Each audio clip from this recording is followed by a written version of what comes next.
Okay, we're going to still go over this. Like I said, they was talking about U.S.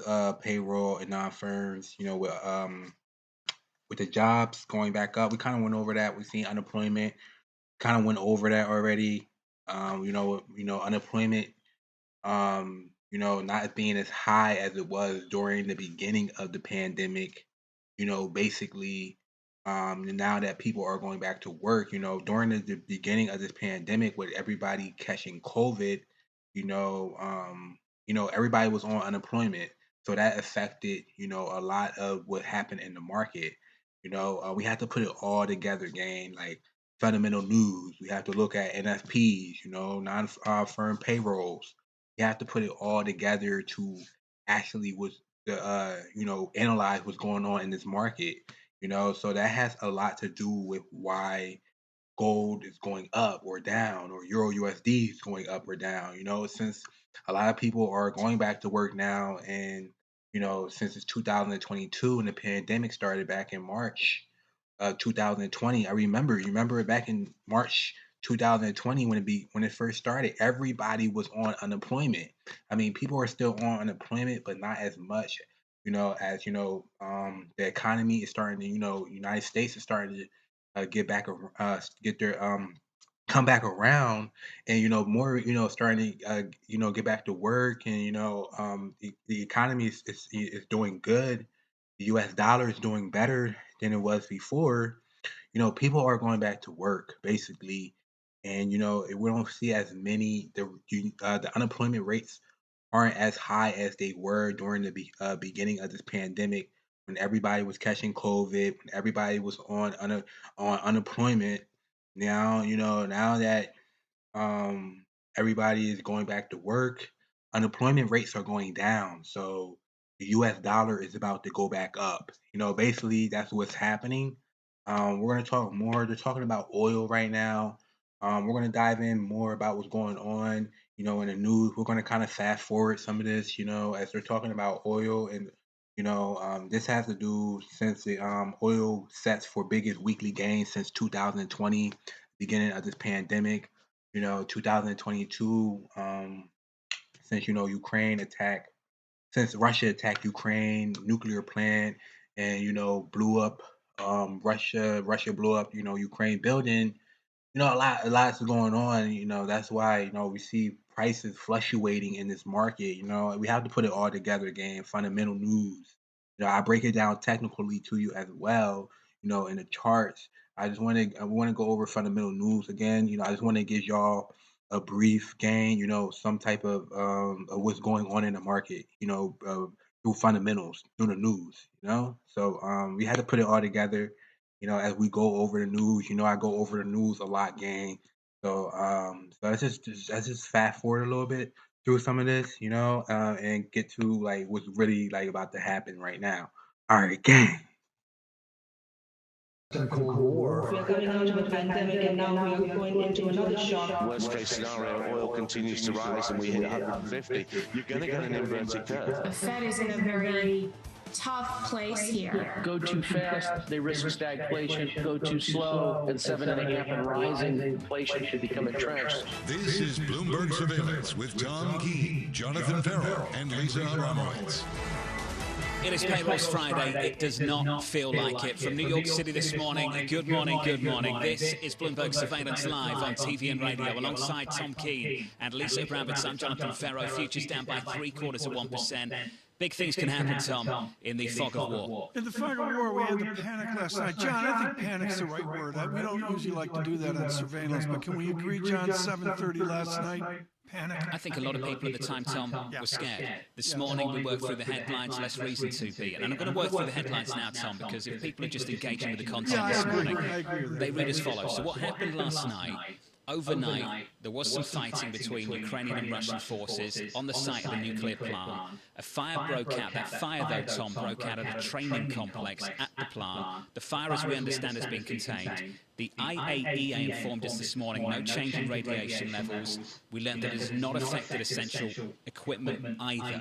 That's all good news. We also understand, Tom, Russian forces are now in control of the site. They're in control of the site, moving north from Crimea. This is nicely down the major river from Kiev. But I'll tell you, John, what we've seen here is a real adjustment, and part of it's a Friday adjustment. This is not about the jobs report. It's about trying to figure out flows and balance sheets into the weekend. And John, just one statistic to see the euro print, a 109 handle weaker euro is extraordinary about the tensions that are there right now. A break of 110 on euro dollar, and Lisa, just working through the banks in Europe, down really hard. SocGen, Deutsche Bank.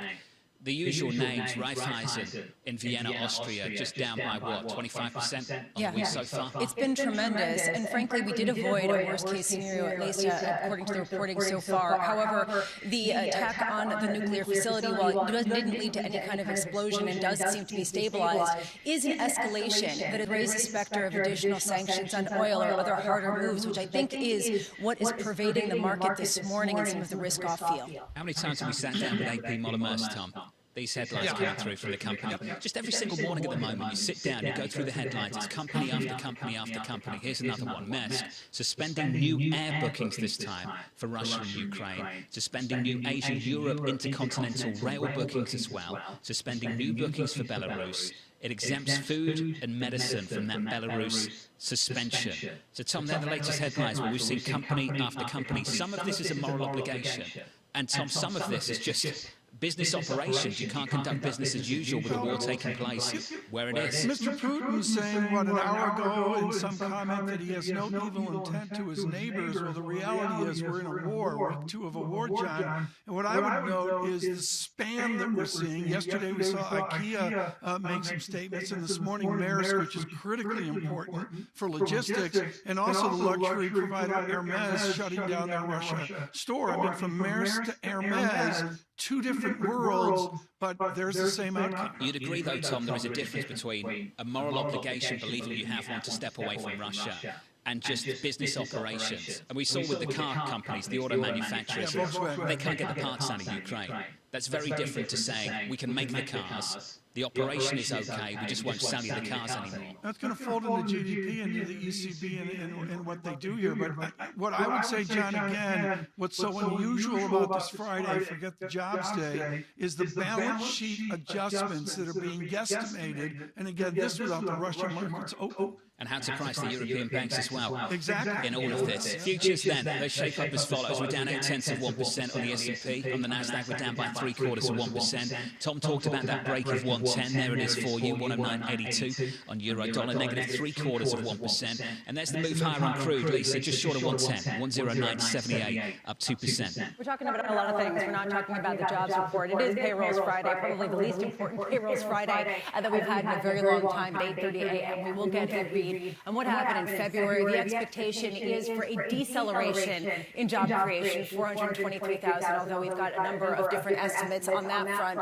Average hourly earnings expecting to also rise. How much does that offset the increase that we're seeing in commodities? 1:15 p.m., this very much front and center after a series of meetings that Antony Blinken is having, Secretary of State of the United States, with a number of NATO leaders. He will come out, he will talk to members of the press. How much do we hear about additional sanctions after talking about sanctioning the oligarchs? And that really has been the target yesterday, additional oligarchs targeted with Tony Blinken saying that their support has facilitated Putin's war of choice against Ukraine. How much further can they go? And our eyes really are on overnight and into tomorrow. China begins their annual National People's Congress, talking about the economic goals, expecting a growth projection, a growth target between 5 and 5.5%, which is the first time since 1991 that goal is below 6%. John, do we hear something from them about the situation from Russia and Ukraine, given the fact that there has been a remarkable and notable silence? Lisa,